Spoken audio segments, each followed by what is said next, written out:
Hello everyone, welcome to GATE academy and Unacademy. आज GATE 23 का result आया। काफ़ी सारे रिजल्ट्स गेट एकेडमी के पास है, उसमें से कुछ सेलेक्टिव के इंटरव्यू मैं यहाँ पे कंडक्ट कर रहा हूँ। आज मेरे साथ है बहुत ही प्यारा स्टूडेंट जो कि गेट एकेडमी ऑफलाइन का स्टूडेंट है, ऋषिकेश। आज ऋषिकेश अपने बारे में बहुत कुछ बताएंगे कि किस तरीके से उसने गेट एकेडमी को अप्रोच किया, कहाँ से उनको पता चला गेट एकेडमी के बारे में, यहाँ से किस तरीके से उसने पढ़ाई एग्जीक्यूट की और अल्टीमेटली उनका जो AIR IN में 71 रैंक आया और इसी में बात करें तो 337 रैंक आया हुआ है। So hello Rishikesh, welcome to GATE academy live. जो हमारा यूट्यूब चैनल है उसमें पहली बार आप आए हैं और इसके पहले आप गेट एकेडमी के ऑफलाइन के स्टूडेंट्स थे। सो कैसा फीलिंग यस। हो रहा है आपको? यही तो एक सपना था सर कि इंटरव्यू देना है रिजल्ट के बाद। हाँ, जब भी रिजल्ट के बारे में सोचा था तो उसके बाद इंटरव्यू होगा, यही सोचा था पूरे साल भर में। चलो हर एक सपना साकार होता है, तुम्हारा इंटरव्यू देने का हाँ। सपना भी साकार हुआ। नहीं, आज जब से रिजल्ट आया तब से एक एक चीज पूरा फॉलो हो रहा है, जो ही सपना देखा था पूरा। बहुत बढ़िया। तो ऐसे ही सभी स्टूडेंट का सपना साकार हो सकता है। ऋषिकेश ने भी अपना एक सपना देखा था, वो सारे कुछ साकार हो रहे हैं। तो ऋषिकेश, चालू करते हैं। तुम कहाँ से बिलोंग करते हो और कौन से कॉलेज से तुमने पढ़ाई की और तुमने अपना बीटेक कौन से ईयर में कंप्लीट किया? मैं परभनी, महाराष्ट्र में परभनी जिले से हूँ। तो मैंने बीटेक अपना पुणे से FIIT कॉलेज से कंप्लीट किया था। और ऑनलाइन ही चल रहा था हमारा सेमेस्टर। मतलब 2022 पास आउट हूँ मैं। हम्म। तो हमारा ऑनलाइन चल रहा था पिछले साल फरवरी में। तो जैसे ही गेट एग्जाम के बाद ऑफलाइन बैच अनाउंस हुआ था, तो कॉलेज तो ऑनलाइन था, इस वजह से मैं ऑफलाइन ज्वाइन करने के लिए भिलाई चला गया था। ओके। तो तुम्हारा जो हाँ। पास आउट ईयर है बीटेक का वो 2022 ही है? हाँ, मैं जून में पास आउट हुआ क्योंकि भिलाई जब आया था तब मेरा इंटर्नशिप चल ही रहा था। ओके। सो हाँ। तुमने अपनी पढ़ाई को कब से स्टार्ट किया था एक्चुअली में? अगर मैं ये देखूं कि तुम ऑफलाइन क्लास में मार्च अप्रैल में आए थे यहाँ पे। मैं यहाँ पे फरवरी में आया था। मतलब फरवरी में आ भिलाई। गए थे। हाँ, ओके, तो तुमने फरवरी में अपनी आया था तो मैथ्स से स्टार्ट ही हुआ था हमारा। तो हाँ हाँ। मैथ्स में उतना कुछ अलग मतलब ख़ास तरीके से स्टार्ट मतलब नहीं किया था मैंने कुछ। हम्म। लेकिन एक बेसिक रूल बनाया था कि जितना भी हुआ है उसके शॉर्ट नोट्स बना लो घर जाके। ओके। लेकिन जब टेक्निकल में धांडे सर का नेटवर्क स्टार्ट हुआ, उसके बाद थोड़ा-सा ग्रिप पकड़ लिया था प्रिपरेशन में। हम्म। तो हाँ। मतलब मार्च तक तुमने ग्रिप पकड़ लिया था और मार्च से तुम्हारा प्रिपरेशन चालू हो गया था। हाँ, क्योंकि एक साइड दांडे सर का नेटवर्क स्टार्ट हुआ और दूसरे साइड रिज़ल्ट आया, तो वो डबल डोज़ हो गया था। अच्छा। हाँ, तो इसी वजह से थोड़ा ग्रिप पकड़ लिया उसके बाद से। तो तुमको गेट एकेडमी, क्योंकि तुम महाराष्ट्र से बिलोंग करते हो, गेट एकेडमी के बारे हाँ। में कहाँ से पता चला और तुमको गेट एकेडमी के ऑफलाइन बैच को ज्वाइन करने के लिए मोटिवेशन कैसे मिल पाया? पहले तो मैं गेट के बारे में ही जाना था कि कॉलेज में कोई तो इंस्टीट्यूट आया था जिन्होंने कैसे कंडक्ट किया एक वेबिनार और बताया कि गेट थर्ड ईयर वाले दे सकते हैं। तो हम्म। हमें थर्ड ईयर में पता चला कि फॉर्म भर सकते हैं। फॉर्म भरने के बाद एक दोस्त से बात करते हुए उसने बताया कि गेट एकेडमी का यूट्यूब पे मतलब कंटेंट है अच्छा खासा। हम्म। तो उस साल हम सब ने वो यूट्यूब से क्रैश कोर्स वगैरह देखा था, या फिर वो मैराथन जस्ट स्टार्ट हुआ था तब 2021 में। तो राइट। वो लास्ट वाला मैराथन मैथ्स का एक दिन था, शायद वो 12 जनवरी को मैराथन था मैथ्स का, हम्म। वो अटेंड किया था मैंने। हम्म। फिर उसके बाद मतलब कंटेंट अच्छा लगने लगा तो मैंने पीडी कोर्स ऑर्डर किया था कि फाइनल ईयर में मतलब फाइनल ईयर के साथ-साथ प्रिपेयर करूँगा। हम्म। तो फिर प्रिपरेशन स्टार्ट करते ही मैथ्स और नेटवर्क मैंने 1 महीने में खत्म किया था पीडी कोर्स से। हम्म। लेकिन वो इतना मतलब कॉन्फिडेंट भी फ़ील नहीं हो रहा था कि अगले सब्जेक्ट में जाऊँ, तो मैं उन्हीं में मतलब लगा रहा, उतने में कोविड सेकंड वेव आया हम्म। और उसके बाद प्रिपरेशन थोड़ा-सा बिगड़ गया। ओके। मतलब फिर से तुमने वो थर्ड ईयर में भी प्रिपरेशन किया था लेकिन आपके दो ही सब्जेक्ट हो पाए थे? हाँ, मतलब फाइनल ईयर के गेट के लिए प्रिपेयर किया था थर्ड ईयर के लास्ट-लास्ट में। तो 2 सब्जेक्ट हो पाए थे, लेकिन उसके बाद कॉलेज के साथ-साथ फाइनल ईयर में उतना कुछ फ़ोकस हुआ नहीं था। ओके। तो फिर लेकिन मैंने कॉलेज के फाइनल ईयर में मतलब प्लान पहले से ये बना लिया कि इस साल नहीं हो रहा है, हम्म। तो पहले एकेडमिक्स मॉडल कर लेता हूँ दिसंबर तक और हम्म। इंटर्नशिप मॉडल के साथ-साथ ऑफलाइन क्लास जॉइन करूँगा कहीं तो जाके। तब पता नहीं था कि भिलाई में अनाउंस होने वाला है, लेकिन कहीं तो जाना था। हम्म। मतलब पहले से प्लान था ऑफलाइन के बारे में। हम्म। जैसे ही गेट के अगले दिन मतलब ये अनाउंस हुआ कि भिलाई में बैच स्टार्ट हो रहा है, तो फर्स्ट प्रेफ़रेंस यही था क्योंकि इनसे मैं पढ़ा था पहले से हम्म। यूट्यूब पे, तो इसीलिए फिर वही आ गया भिलाई। तो तुम्हारा ओवरऑल प्रिपरेशन जो एक्चुअली प्रिपरेशन का मंथ है वो कितने मंथ में तुमने कंप्लीट किया प्रिपरेशन? एक्चुअल तो मेरा तो प्रिपरेशन जनवरी तक ही मतलब चल ही रहे थे सब्जेक्ट। हम्म। तो मार्च जनवरी से स्टार्ट होके जनवरी तक मैं लूँ? हाँ, जनवरी तक मेरे सब्जेक्ट चल ही रहे थे मतलब क्योंकि 8 to 9 मंथ तुम्हारा प्रिपरेशन का एक्चुअल इफेक्टिव मंथ था? हाँ, 12 मार्च लास्ट डे था जब मैंने मतलब नया सब्जेक्ट पढ़ा था 12 मार्च तक। 12 मार्च नहीं, जनवरी तक। 12 जनवरी तक तुमने नए सब्जेक्ट हाँ, 12 जनवरी खत्म लास्ट किए डे थे? था जिस दिन। तो हाँ, तुमने वो जो सब्जेक्ट खत्म प्लानिंग किया। है टेस्ट सीरीज का और उसके बाद रिवीजन का, उसको किस तरीके से एग्जीक्यूट किया? क्योंकि 12 मार्च तक तो तुम पढ़ाई कर रहे थे, तुम्हारा ओरिजिनल हाँ। प्रिपरेशन मंथ जो है वो 8 महीने 8 महीने का था। तो ये जो लैगिंग था कि सर मेरा टेस्ट सीरीज नहीं हो पा रहा है, मेरा रिवीजन नहीं हुँ। हो पा रहा है, क्या तुमको ये फील नहीं हो पाया? नहीं, उसके लिए मैंने एक सॉल्यूशन पहले से बना रखा था क्योंकि जब हमारा जून में ईडीसी स्टार्ट हुआ था, हम्म। तब अचानक से बर्डन फ़ील होने लगा क्योंकि ईडीसी को भी टाइम देना पड़ रहा था और जो पिछले सब्जेक्ट है ऐसे लग रहा था कि 3 सब्जेक्ट हुए तो है, हम्म। लेकिन हाथ में है या चले गए इस टाइप से सबको फ़ील हो रहा था। हम्म। और ऊपर से मतलब सब लोग इसी मतलब उलझन में थे कि पिछले सब्जेक्ट पकड़े या चालू को पकड़े क्योंकि राइट। कोर जस्ट स्टार्ट ही हुआ था जून में। हम्म। तो फिर मैंने तब ईडीसी एनालॉग के साथ-साथ पिछले सब्जेक्ट को 2-2 घंटे देना स्टार्ट किया था जून से। हम्म। तो फिर 2-2 घंटे देते हुए जून, जुलाई 2 महीने में मेरा मतलब पिछला सब्जेक्ट अच्छा खासा हो गया था। ओके। तो फिर मैंने टेस्ट में जो पार्ट वाइज़ टेस्ट थे और सब्जेक्ट वाइज़ थे, वो जुलाई एंड से स्टार्ट कर दिया था देना। हम्म। क्योंकि हाँ, ऑफलाइन फिर में मुझे याद है कि जब मैं एडीसी पढ़ाता था तो मैं हुँ, एक चैप्टर कंप्लीट होने के बाद एक टेस्ट कंडक्ट करता था, हुँ, और उस टेस्ट में तुम पार्टिसिपेट करते थे और तुम्हारा हाँ, जो मार्क्स है वो बाकी स्टूडेंट के मार्क्स से बहुत अलग होता था। अगर वो हाँ, टेस्ट जो है वो 25 मार्क्स का मैं लेता था तो उसमें बाकी लोग हुँ, अगर 12-13 ला रहे हैं तो तुम 23-24 ले आते थे। हुँ। तो इसके पीछे रीजन क्या है? उस समय तो मैं नहीं पूछ पाया। क्योंकि मार्च में मैंने एक हैबिट डेवलप किया था कि जो क्लास में पढ़ा है घर आके उसका स्टोरी बना लो। हम्म। हाँ, तब मैं उसे स्टोरी नहीं बोलता था स्टार्टिंग में, तब हम्म। मैं उसे शॉर्ट नोट्स बोलता था हम्म। कि अपने लैंग्वेज में लिख लो जैसे कि डिफरेंशियल इक्वेशन का सॉल्यूशन है तो उसके कितने मतलब टाइप हो सकते हैं, इस टाइप से अपने हिसाब से बना लो चार्ट-वार्ट इस टाइप से लिखता था। हम्म। फिर आगे नेटवर्क में भी मैंने वही हैबिट कंटिन्यू किया। हम्म। उसके बाद मैं सिग्नल में तो एकदम हेक्टिक शेड्यूल हो रहा था, उसके बाद मैंने मतलब बस सिग्नल के टाइम में रात में जाके पढ़ता था क्योंकि सिग्नल फुल डे क्लास चलती थी हम्म। छुट्टियों में। हम्म। तो फिर मैंने रात में मतलब बस सिग्नल के टाइम में रात में पढ़ता था कि जो दिन भर पढ़ा है कम से कम उसका स्टोरी तो बना लूँ क्योंकि अगले क्लास में वही तो कंटिन्यू होने वाली है स्टोरी। राइट। वो मेरे अपने लैंग्वेज में होगी तो मैं आगे मतलब ग्रिप पकड़ पाऊँगा अगले क्लास का, हम्म। नहीं तो वो चला जाएगा क्लास इस टाइप से मैंने सिग्नल में थोड़ा-सा मतलब प्रेशर टाइप फ़ील हो रहा था। हम्म। फिर एनालॉग में भी उतना कुछ प्रेशर था नहीं और फिर ईडीसी चालू होने के बाद आपने उसको नाम दे दिया कि स्टोरी बना लो। हम्म। हाँ, तो तो फिर मतलब वही वहां से स्टोरी तुम्हारा स्टोरी चालू हुआ? हाँ, स्टोरी चालू हुआ तो फिर मतलब मैं तब मतलब 3 सब्जेक्ट करने के बाद थोड़ा कहीं लग रहा था कि इसमें मेरा बहुत ज़्यादा टाइम जा रहा है कि मैं प्रैक्टिस पे फ़ोकस करता हूँ इसके अलावा, ऐसे लग रहा था। हम्म। तब जून तक ऐसे फ़ील हो रहा था कि तब ठीक था, लिख रहा था मैं शॉर्ट नोट्स टाइप, हम्म। लेकिन अभी मुझे प्रैक्टिस पे फ़ोकस करना चाहिए क्योंकि एनालॉग के 3-4 डीपीपी पेंडिंग हो गए थे मेरे जून में आते-आते। हम्म। तो प्रैक्टिस कहीं तो लैग कर रहा है लग रहा था। तो फिर मैंने 1-2 दिन छोड़ के भी देखा, लेकिन उसके बाद मुझे बिल्कुल ही कनेक्टिविटी फ़ील नहीं हो रही थी क्लास में। हम्म। तो मैंने फिर वापस से मैंने सोचा कि यही कर लेते हैं, प्रैक्टिस सैक्रिफाइस कर लेंगे इस बार। ओके। तो मैंने प्रैक्टिस से ज़्यादा फ़ोकस इसी पे दिया और रिवीजन पे तो मतलब और जो प्रैक्टिस एक्चुअली जो एक गेट प्रिपरेशन का नींव है उसको तुमने पकड़ लिया था, पता है तुमको, हाँ, मतलब समय रहते तुमने ये समझ लिया कि भाई हाँ। क्लास अटेंड करना तो ज़रूरी है, लेकिन क्लास हुँ, अटेंड करने के बाद जो इम्पोर्टेंट वर्क ये है कि भाई अपना एक स्टोरी लाइन क्रिएट कर लो, जिसका हुँ, नाम आपने शॉर्ट नोट्स रखा था, मुझसे मिलने के बाद वो हुँ, स्टोरी बन गया। वो हाँ, बहुत ज़रूरी है बनाना। दूसरी बात, हुँ, रिवीजन करते रहना बहुत ज़रूरी है क्योंकि and at the end subject जो है वो भुला जाएगा।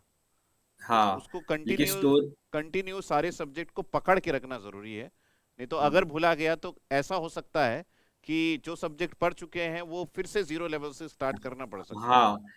लेकिन वही अगर एक आध सब्जेक्ट 0 हो लग रहा है, लेकिन अगर तुमने स्टोरी बना रखी है, तो स्टोरी पढ़ के लगेगा ये तो मेरा ही मतलब खुद की लिखी स्टोरी तुरंत समझ आएगी। तो यहाँ वही पे अगर नोट्स इम्पोर्टेंस शॉर्ट नोट्स का पता चलता है, हाँ, क्योंकि शॉर्ट नोट्स कई लोग बोलते हैं नहीं बनाना चाहिए, बनाना चाहिए, लेकिन जो क्योंकि बनाया है, सच बात बताऊं, जो हुँ, बनाया है उसको पता है कि शॉर्ट नोट्स उसके लिए क्या वर्क किया है। हाँ, और मैंने फिर उसके बाद दिसंबर, जनवरी में वही रिवाइज़ किया था। मेन नोट्स में जाने का टाइम था नहीं उस हम्म हम्म टाइम। तो इतने अच्छे प्लानिंग की वजह से ही आपका जो है वो 8 मंथ में एग्जीक्यूशन हो पाया, क्योंकि काफी बार हाँ, स्टूडेंट को मैंने देखा है कि वो लोग पढ़ते रह जाते हैं, रिवीजन और प्रैक्टिस में ध्यान नहीं देते, शॉर्ट नोट्स एग्जीक्यूट नहीं होता, तो काफी बार हाँ, इसी रैंक को अचीव करने में करीबन 2 साल भी लग जाता है, लेकिन तुमने ये 2 साल के समय को 8 महीने में कंस्ट्रिक्ट कर लिया। उसका कारण हुँ, है कि तुमने पहले ही ये पकड़ लिया था कि भाई इस एग्जाम को निकालने का नींव क्या है, राइट। हाँ, सो दिस इज हाँ, वंडरफुल एक्सपीरियंस कि आपने ऐसा किया। अब बात करते हैं कि जब आपने 12 जनवरी को अपना प्रिपरेशन एंड किया, तो आपको क्या लगा कि आप बहुत अच्छा कर लोगे एग्जाम में, कि आपको ये लगा कि भाई मैं तो पीछे रह गया हूँ, मैं एग्जाम में उतना फ्रूटफुल रिजल्ट नहीं दे पाऊंगा? क्या आपकी फीलिंग थी एग्जाम के जस्ट पहले? उससे ज़्यादा खराब फीलिंग आई थी 1 जनवरी को, हम्म क्योंकि 1 जनवरी को सब लोगों का ऐसा था कि टेस्ट सीरीज़ स्टार्ट करना है फुल लेंथ वाला। हम्म तो फुल जोश में मैंने भी मतलब देने की सोचा, लेकिन उस दिन मतलब चल नहीं रहा था, कुछ तो इश्यू था, तो मैंने 2 जनवरी को टेस्ट दिया फुल लेंथ का। हम्म तो वैसे मैंने फुल लेंथ दिसंबर में ही स्टार्ट कर दिए थे, मैं हर संडे देता था टेस्ट। हम्म तो 2-3 हो मतलब पहले से हो चुके थे, और ये 3rd टेस्ट था जो कि 2 जनवरी को देने वाला था। हम्म उसमें मेरे इतने मतलब नेक्स्ट लेवल ये हुए थे सिली मिस्टेक, ओके। तो मार्क्स एकदम 26 पे ही आ गए थे। तो हम्म तब थोड़ा मतलब मुझे ऐसे लगने लगा कि इस साल नहीं होगा शायद।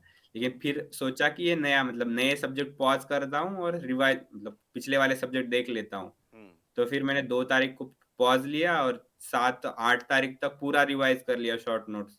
हम्म। उसके बाद 8 को टेस्ट दिया, उसमें अच्छा स्कोर आया, फिर 63-64 तक कुछ गया था। वाह। फिर कॉन्फिडेंस वापस से आने के बाद फिर सोचा भाई अब एक थोड़ा-सा तो सब्जेक्ट बचा है।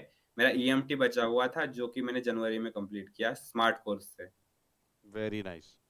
तो हाँ, मतलब तो फिर मैंने आप समय समय पे कहीं कहीं पे आपको हाँ, ये भी पॉज़ मिला, लेता रहता डिप्रेशन था। भी मिला कि भाई अब तो नहीं हो पाएगा, और कहीं कहीं पे हाँ, आपने अपने आप को मोटिवेट किया कि भाई अब तो हाँ, मैं कर ही लूंगा, एक बार अच्छे से हाँ, फिर से प्रैक्टिस करता हूँ, रिवाइज करता हूँ, फिर से टेस्ट देके देखता हूँ। मैं बोलता हूँ कि हाँ। हर स्टूडेंट को ये जो नज़रिया है ये ज़रूर से रखना चाहिए, और यही मैं बोलूँगा कि यही रामबाण है किसी कॉम्पिटिटिव एग्जाम्स को क्लियर करने का। हुँ, फरवरी में आते, फरवरी का मंथ है और आप प्रिपरेशन में है मान लीजिए, और हुँ। अब आपके एग्जाम के डेट में क्या आपकी फीलिंग है? वैसे हुआ ऐसे था कि मैं 15 जनवरी के आसपास एक टेस्ट दिया था, उसमें मेरे सबसे कम मार्क्स आए थे 23 क्या 24 टाइप कुछ था। हम्म तो उसके बाद ही लगने लगा था कि अब फाइनल रिवीजन का टाइम आ गया है, टेस्ट सीरीज़ बंद कर दो। हम्म तो फिर मैंने उसके बाद 8-10 दिन तक रिवीजन किया, फिर 26, 27, 28 3 दिन मतलब कंटीन्यूअस टेस्ट दिए। हम्म तो तीनों टेस्ट में मेरा अच्छा स्कोर रहा था, तो कॉन्फिडेंस वहाँ से बन गया था। हम्म लेकिन जैसे ही लास्ट वीक में मतलब एंटर किया, तो टाइम एकदम ऐसे लग रहा था कि 0.5 से चल रहा है। हम्म और मैंने अपने शॉर्ट नोट्स से भी मिनी नोट्स बना रखे थे कि जो मैं भूल रहा हूँ जो चीज़ें, टेस्ट सीरीज़ से पता चली थी जो चीज़ें भूल रहा हूँ वो, हम्म और एक नोटबुक थी जिसमें मेरे सिली मिस्टेक वाले क्वेश्चन्स थे। ओके। तो वो सिली मिस्टेक वाली बुक और वो मिनी नोट्स जो शॉर्ट नोट्स के बाहर निकाल के रखा था जो भूलने वाली चीज़ें, हम्म वही रिवाइज़ करते-करते 7 दिन मतलब एकदम स्लो मोशन में चल रहा था वो वीक हम्म पूरा। हम्म और एग्ज़ाम के 1 दिन पहले तो नेक्स्ट लेवल मतलब नींद नहीं आ रही, ये सब तो हम्म सबके साथ चल ही रहा था। हम्म। तो आप लोग का हुँ। ऑफलाइन का जो ग्रुप मैंने बनाया था उसमें बात चलती रहती थी? हाँ, बात चल और बाद में मतलब अगस्त के बाद जब मैं लाइव के मतलब रिकॉर्डेड देख रहा था लाइव ऐप से, तब हम लोग सब लोग वहाँ लाइब्रेरी में मतलब जितने ऑफ़लाइन में थे, सारे के सारे लाइब्रेरी जॉइन किए थे बाद में, हम्म क्लास खत्म होने के बाद। हम्म तो हमारे वो कनेक्टिविटी वहाँ बना रहता था, एकदम क्लास टाइप माहौल बना रहता था ओके। लाइब्रेरी में। हम्म मतलब बाहर भी निकले तो वो डिस्क और लास्ट के मतलब जनवरी में और एक चीज़ इफ़ेक्टिव थी कि एक दोस्त है मेरा मतलब अपना ऑफ़लाइन इलेक्ट्रिकल में था वो, हम दोनों अगर मतलब नाश्ता करने निकले, चाय पीने निकले, तो ऐसे हम नहीं कि एकदम बाहर आए अपने माहौल से। हुँ, हमारा चलता रहता था कि चलो आज सिग्नल देखते हैं। हुँ, तो उसका ऐसे था कि उसको बीट वाइज़ चीज़ें याद रहती थी, हुँ, कि मतलब सिग्नल में पहले बेसिक ऑफ सिग्नल है, उसके बाद सिस्टम है, इस टाइप से। हुँ, हुँ, तो वो ऐसे नाम निकालता था, फिर बाद में मुझे उसकी चीज़ें मैं बताता था फिर उसको। हुँ। फिर वो कुछ बताता था, इस टाइप से डिस्कशन हमारा जनवरी पूरा महीना ऐसे ही चलता था। मतलब हम नाश्ता, चाय-वाय वो टाइम वेस्ट ही नहीं होता था, वहाँ मतलब हमारा ऐसे पूरा रिवीजन हुआ माइंडसेट जो करता है वो गेट के माहौल में रंगा हुआ था। था। हाँ, लास्ट के महीने में तो मतलब ऐसे था कि पूरा टाइम वही है। बहुत सही। तो हाँ। आपने एग्ज़ाम दिया, एग्ज़ाम देने के बाद क्या फीलिंग थी? कैसा आएगा आपका रैंक? गे मतलब जो इलेक्ट्रॉनिक्स का पेपर था, तो पेपर में थोड़ी-सी गड़बड़। हुँ, तो क्वेश्चन था ईडीसी का। हाँ, हुँ, वो लॉग वॉग निकालने का बस एक ही क्वेश्चन था, थोड़ा-सा कैलकुलेशन का। हुँ, तो हुँ। मैं वो कैल्सी ओपन करते टाइम टाइमर देख लिया, तो वहाँ थोड़ा-सा मतलब एकदम सिली ऐसे मिस्टेक। नहीं सिली मिस्टेक नहीं, एकदम ऐसे हार्ट बीट तेज़ होने लगी थी। अच्छा। तो फिर तो मैंने ऐसे ही मतलब सुना था शायद किसी सेशन में यूट्यूब पे कि अगर ऐसे एग्ज़ाम में हो भी, तो 2 मिनट का पॉज़ लो और आँख बंद करके साँस लो और अगले क्वेश्चन पे बढ़ जाओ। हाँ, हाँ। तो मैंने 2 मिनट तो नहीं लिया, लेकिन थोड़ा रुका और अगले क्वेश्चन पे बढ़ गया। हुँ, तो हुँ। उसी में 1-2 सिली मिस्टेक तो हुई थी। वैसे भी मेरे इसी में मतलब सिली मिस्टेक्स बहुत ज़्यादा हुए। मेरे 5 point something marks silly mistakes में ही कट गए थे। ओहो! आपका हाँ, फ़ेवरेट सब्जेक्ट क्या रहा पूरे प्रिपरेशन के ड्यूरेशन में और जब पूरे आप पढ़े? पूरे प्रिपरेशन में मेरा कंट्रोल सिस्टम फेवरेट सब्जेक्ट था। राइट? हाँ। उसके अलावा? क्योंकि कंट्रोल सिस्टम मतलब स्टार्ट करने से पहले मैंने यही सोचा था कि जो नेटवर्क की चीज़ें हैं वो मुझे कनेक्ट मतलब नेटवर्क सिग्नल इन सबको कनेक्ट कर पाऊँ। हुँ, हुँ, और कंट्रोल ने मेरी वो जो एक्सपेक्टेशन थी वो फुलफिल की, इसलिए वो फेवरेट बन गया। हुँ, और हुँ। उसके अलावा ईडीसी मेरा फेवरेट सब्जेक्ट था, क्योंकि ईडीसी में तो ऑब्वियसली सब मतलब ईडीसी पढ़ने के बाद ही एक प्राउड इलेक्ट्रॉनिक्स इंजीनियर वाली फील आई। ओके। उससे पहले लगता था इलेक्ट्रॉनिक्स ऐसा क्या अलग है हम में, इस टाइप से लगता था। चलो, तो उसके बाद ही पता चला कि इलेक्ट्रॉनिक्स इंजीनियर मतलब है क्या? एक्चुअली में इलेक्ट्रॉनिक्स क्या होता है? हाँ, एक्चुअली इलेक्ट्रॉनिक्स ही पता तब चला कि जब ईडीसी पढ़े। हुँ, हुँ। तो आज जब गेट का रिज़ल्ट आया तो आपके घर में क्या माहौल है? जो मैंने मतलब पिछले साल इमेजिन किया था कि अगले साल में रिजल्ट आएगा तो ऐसे-ऐसे होगा। हुँ, हुँ। मतलब हम बोल सकते हैं कि 99% एग्ज़ैक्टली वही फॉलो हुआ पूरा। वाओ! कि मतलब 4 बजे से एकदम हार्ट बीट तेज़, हाँ। रिज़ल्ट देख रहे हैं, लोड ही नहीं हो रहा। हुँ, हुँ। साढ़े 6 बजे वो रीलोड होके दिख गया एकदम, 337 दिख गया डायरेक्टली। बहुत तो सही। मुझे पहले लगा इतना लो तो स्कोर जाएगा नहीं, तो फिर मतलब फिर से चेक किया मैंने, तो हुँ, वो दिख गया मतलब रैंक था। हुँ, हुँ, तो फिर मैं खुश हो गया 337, क्योंकि मैंने एक्सपेक्ट ही किया था कि 500 के अंदर आना चाहिए मतलब। हुँ, हुँ। हाँ, लेकिन राइट। डर लग रहा था कि 500 के बाहर ना चला जाए, क्योंकि थोड़ा सिली मिस्टेक ज़्यादा हो रहा था। हुँ, हुँ। तो अब तो नेक्स्ट मैं आपका क्या खुश। प्लान है कि आप पीएसयू में जाएँगे क्योंकि पीएसयू भी मिल जाएगा आपको, प्लस हाँ, आपको आईआईटी भी मिल जाएगा? क्योंकि स्टार्ट तो आईआईटी के लिए ही किया था, क्योंकि 12th में नहीं मिला तो सोचा है मतलब पोस्ट ग्रेजुएशन में पूरा कर लेंगे आईआईटी जाना। ओके। तो हायर हाँ। स्टडीज़ क्योंकि आप तो बहुत पढ़ाई करते हैं, तो हायर स्टडीज़ में रिसर्च एरिया में जाना है कि पीएसयू उसके बाद जॉइन कर लेना है, जो भी हमको अच्छा जॉब मिले? एमटेक करने के बाद की बात कर रहा हूँ। हाँ, मोस्टली तो रिसर्च में जाने का सोचा है, लेकिन हुँ, हुँ। मतलब तब तक पता चलेगा अभी क्या करना है आगे। पढ़ने के बाद पता चलेगा। हाँ, मतलब एमटेक में जाने के बाद आगे के ऑप्शंस देखना पड़ेगा।